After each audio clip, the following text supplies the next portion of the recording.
Hej så, og velkommen til denne korte videoanmeldelse af Basic Weightlifting Belt fra Better Bodies. Som navnet antyder, så er der tale om et bælte her, altså et træningsbælte.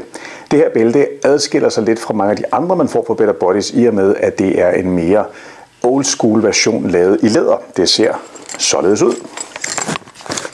Der er logoet, der er en lidt tykkere pattet stykke her, som sidder hen over lænden. Så er der selvfølgelig selve kvaliteten. Det er noget tough-læder det her. Det vil sige, at det skal altså lige mørnes lidt, når man køber sådan et bælte her fra nyt, før det virkelig sidder godt.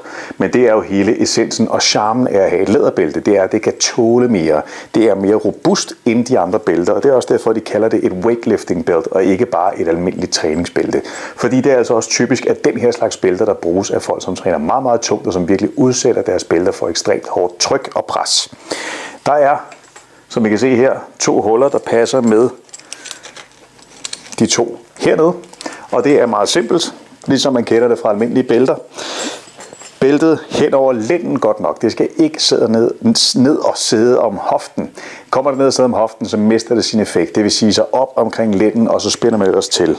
Ideen her er, at man virkelig trækker til, når man skal lukke sådan en bælte her, og så virkelig får den at sidde. Således at man altså ikke, uden i hvert fald, man bruger virkelig meget pres og tryk for at komme ned, altså kan få fingrene ned imellem dig selv og bæltet.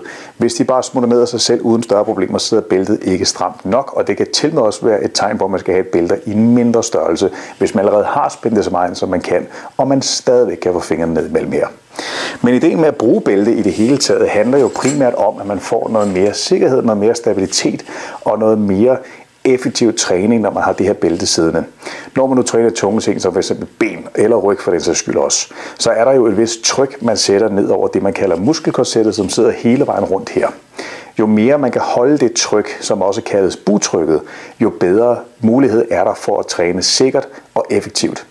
Hvis man ikke har et bælte på, og man træner meget, meget tungt, og det går galt, så er det altså ikke så betydende med, at det går galt for alvor, hvis man altså ikke sørger for at beskytte sig selv.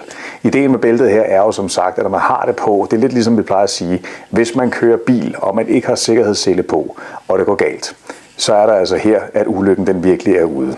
Hvis man har sikkerhedssele på, altså et bælte, og det går galt, jamen så er der chance for, at det er en mindre detalje, der er tale om. Jeg taler af bedre erfaring.